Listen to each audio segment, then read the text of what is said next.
Hello and welcome back everybody. So how you can change your product key or activate your Windows or buy a product key in your Windows 11 system. Okay, if your Windows is not activated, how you can activate? Okay, so let's go to settings.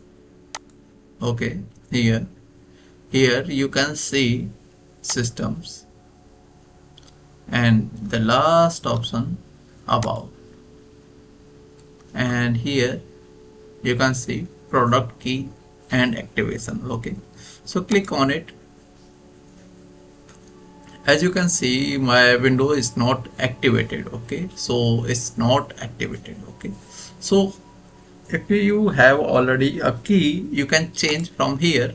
When you click on change, put the key here and next, and it will restart one time. Okay, and have if you don't have key, you can buy from here, open store. Okay, when you click open store, it will open the store, and you can buy from here. Okay, so you can buy from here, get 199 $199.